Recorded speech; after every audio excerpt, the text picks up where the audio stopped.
Mapalad si Jordan Poole, title contender ang nagka-interest sa kanya, Golden State. Ito ang advantage sa laro laban sa Memphis. At Podziemski, doble ang sakit na nakuha ngayon sa Warriors. Hindi magtatagal at magiging aktibo muli ang Washington Wizards sa trade market. Ang kanilang koponan ay tila walang patutunguhan at mayroon pa silang ilang veteranong manlalaro na maaaring magdala ng mga dekalidad na asset para sa kanilang paglipat patungo sa mas batang roster.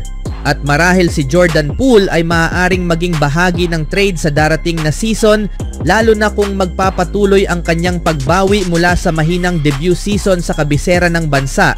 May kasaysayan si Poole ng pagiging mahalagang bahagi ng isang koponang nanalo ng kampyonato kasama ang Golden State Warriors, kaya't hindi nakapagtataka na may interes na sa kanya ang ilang koponan na may ambisyong manalo ng titulo.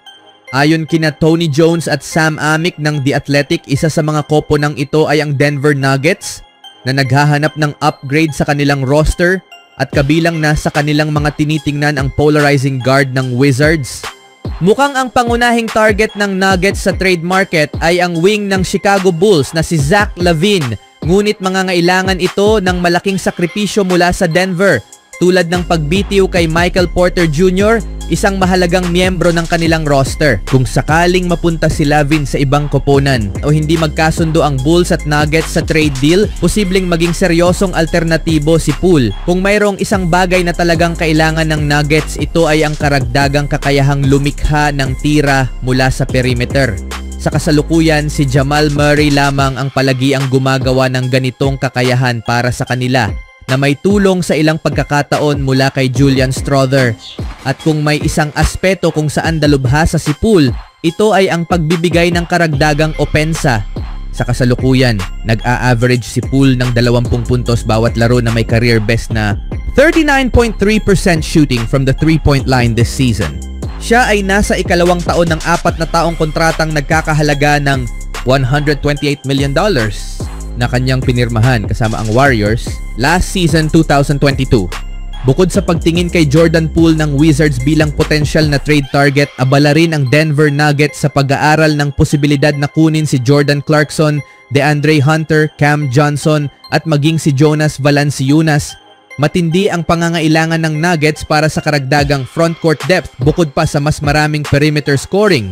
Marahil ay maaari silang gumawa ng trade kasama ang Wizards na sabay na magbibigay ng solusyon sa parehong problema, ang pagkuha kay Poole at Valanciunas. Isang trade package na nakasentro kina Michael Porter Jr. at Zeke Naji ang maaaring maging magandang panimulang punto para sa negosasyon sa pagitan ng dalawang team.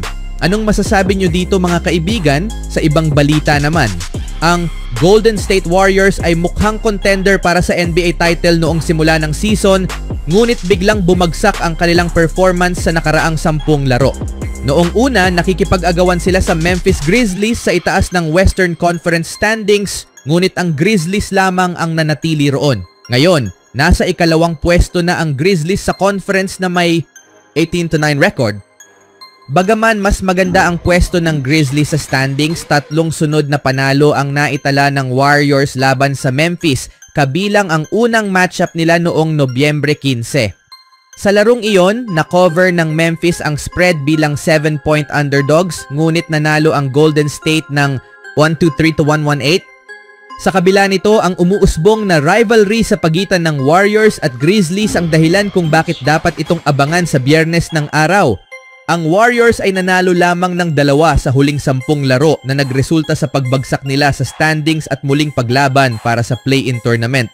Ang 2 panalo ay laban sa Minnesota Timberwolves at Houston Rockets. Gayunpaman, mahalagang tandaan na hindi naging madali ang schedule ng Warriors dahil karamihan sa mga laro ay dikit at pwedeng mapunta sa alinmang panig. Sa huling 8 laro, ang spreads ay hindi lumampas sa 5 puntos at na-cover ng Warriors ang 5 sa mga larong ito. Magkakaroon ng bagong guard ang Warriors na makakalaro ni Stephen Curry sa labanang ito. Ang Golden State ay kinuha si Dennis Schroeder para maglaro bilang point guard na makakabawas sa workload ni Curry at magpapabuti sa floor spacing para sa kanilang 3-point shooting. Malaking tagumpay na ang naranasan ng Warriors sa kombinasyon ni Curry at Klay Thompson, ngunit ang estilo ni Schroeder ay nagbibigay sa mga kalaban ng ibang hamon. Minsan, natutumbok ng isang team ang estilo ng kalaban, na maaaring angkaso para sa Warriors matapos nilang manalo ng 3 sunod na laro laban sa Grizzlies. Gayunpaman, mas nahasa ang Warriors sa mga laban sa nakalipas na 10 laro dahil nakaharap nila ang maraming playoff teams. Bagamat natalo sila sa karamihan ng mga laban na ito, na-cover naman nila ang spread sa 5 sa kanilang huling 8 laro laban sa mas malalakas na koponan, habang ang Grizzlies ay na-cover ang spreads laban sa mga mas mahihinang kalaban. Magkakaroon din ng bagong anyo ang Warriors kasama si Schroeder na maaaring magbigay ng bagong lakas sa veteranong koponang ito. Kulang sila ng 1 o 2 manlalaro para sa depth ng kanilang rotation at si Schroeder ay maaaring maglaro ng mahahabang minuto upang matulungan ang team. Ang Grizzlies ay nasa kabaligtaran na kalagayan sa kanilang huling 10 laro kung saan nanalo sila sa 8. Gayunpaman, ang kaibahan para sa Grizzlies ay naging paborito sila ng higit sa 6 na puntos sa 6 sa 8 panalong iyon at may record silang 1-1 sa mga laro kung saan sila ang underdog. Ang schedule ng Memphis ay mas direkta, kaya maaaring maging mahirap hulaan ang magiging resulta sa labanang ito. Gayunpaman, isang positibong aspeto para sa Grizzlies ay nanalo sila sa 3 sa nakaraang 4 na laban kontra sa Warriors sa kanilang home court. Speaking of Warriors guard, ang Golden State ay may malalaking plano para kay Brandon Podziemski noong nagsimula ang season. Noong Oktubre, isiniwalat ni Warriors coach Steve Kerr na ang plano para kay Podziemski na siya ang mamamahala sa mga minuto ng team kapag hindi naglalaro si Steph Curry. Sa tingin ko, si BP, Brandon Podziemski ang pupuno sa papel na iyon, sinabi ni Kerr sa NBC Sports Bay Area noong Oktubre.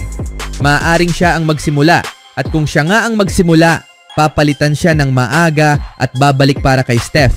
Kung hindi siya magsimula, papasok siya mula sa bench at gagampanan ang maraming tungkulin sa paghawak ng bola. Gayunpaman, matapos ang pagkuha ng team kay Dennis Schroeder mula sa Brooklyn Nets, malinaw na nagbago ang direksyon ng plano. Sa press conference ni Schroeder ngayong linggo, inamin ni Kerr na ang dating plano para kay Podziemski ay hindi naging patas.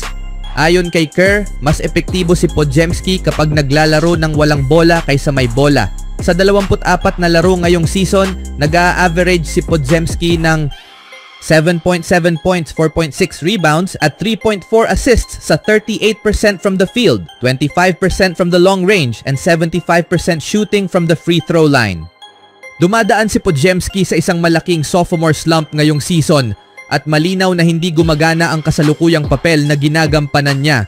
Nagkaroon pa siya ng pagkakataong makatanggap ng isang matinding sermon mula kay Steve Kerr, bagay na mas masaklap sa kanya sa puntong ito. Sa pagdating ni Schroeder sa team, umaasa ang Warriors na muling maipapamalas ni Podziemski ang kanyang potensyal at magagamit ng maayos muli ang kanyang talento. Ano sa tingin nyo mga kaibigan kay Brandon Podziemski? Even when you feel low, you can still go. Even when you feel slow, you can still go. Even when there's no hope, you can still go. I never answer to no, man, I still go. Go, go.